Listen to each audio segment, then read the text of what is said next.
Hey, y'all, and welcome back to the Winning Wednesday podcast. I am your host, Geneva Brown, and today's message is called God Will Come Through.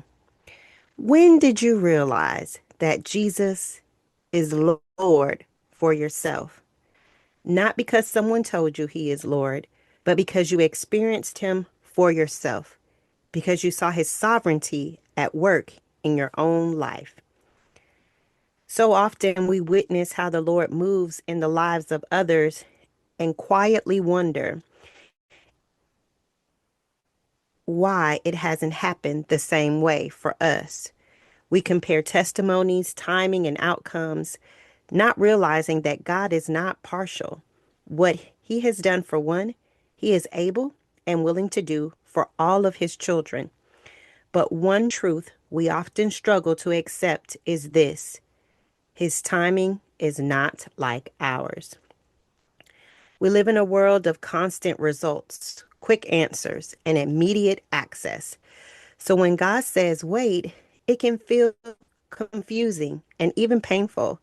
How could a loving God ask us to wait when he sees our distress, when he hears our prayers and he sees every tear? We find ourselves asking, God, don't you care? Can't you see me? And sometimes we even say, you did it for them, do it for me, not realizing they had to wait also. Wait on the Lord and you shall renew your strength. That is in Second Chronicles chapter 7, verse 14. And in this scripture, waiting is not punishment, it is positioning. It symbolizes surrender and submission, a choice to trust someone else's authority over your own desires. Waiting says, God, I trust you to be God. And so throughout scripture, God often calls his people to wait, though wait through if then promises, which are reminders that obedience and trust unlocks his faithfulness. And here are a couple of examples of those if then promises.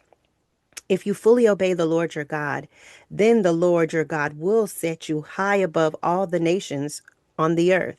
Deuteronomy chapter 28, verse 1. If my people who are called by my name humble themselves and pray, then I will hear from heaven. Second Chronicles chapter 7, verse 14. And if you are willing and obedient, then you will eat the good of the land. Isaiah chapter 1, verse 19. These aren't conditions that are meant to control us. They are invitations to trust him, to let God be God. Waiting stretches us, but it also reveals him to us. It teaches us that he is sovereign, not rushed or persuaded by our timelines. And it reminds us that he is Jireh, our provider, not just in what he gives, but in how and when he gives it. God will come through. Not always when we expect, not always how we imagine, but always in a way that proves he was in control the entire time.